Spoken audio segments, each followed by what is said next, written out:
నమస్తే అండి. నేను 2 తమలపాకులు తీసుకున్నాను, 3 వెల్లుల్లి తీసుకున్నాను, ఒక చిన్న అల్లం ముక్కను తీసుకొని చిన్న కట్ చేశాను. నూరుకోవచ్చు, లేదంటే ఇట్లా చిన్న కట్ చేసుకొని ఇగో ఈ తేనె తీసుకున్నాను. ఈ తేనె తీసుకొని ఇగో ఇలా పోసి పాన్ లాగా మడత పెట్టుకొని తినేసేయాలి. ఇది తినడం వల్ల మీకు కొలెస్ట్రాల్ తగ్గిపోతుంది, వెయిట్ లాస్ అవుతుంది, గ్యాస్ ట్రబుల్ ఉండదు, మీకు వాల్స్లో హార్ట్ ప్రాబ్లం అసలే రాదు, హార్ట్ అటాక్ రాదు. 100% దయచేసి నమ్మండి, ఎందుకంటే ఫ్రీగా వీడియో చెప్తున్నాం కదా, దీనికి విలువ ఉండదు. రేపు కొలెస్ట్రాల్ ఎక్కువైపోయి వాల్స్ బ్లాక్ అయిపోయి హాస్పిటల్లో అడ్మిట్ అయ్యి మీరు స్టంట్లు వేసుడు, హార్ట్ ఆపరేషన్ చేసుడు, లేకుంటే హాస్పిటల్ దాకా పోకుండా హార్ట్ అటాక్ వచ్చి చనిపోతే అప్పుడు తెలుస్తుంది దీని విలువ మీకు.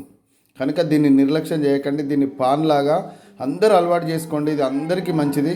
పూర్వం పెద్దలు పాన్ ఇచ్చేవాళ్ళు. ఎందుకు ఇచ్చేవారు?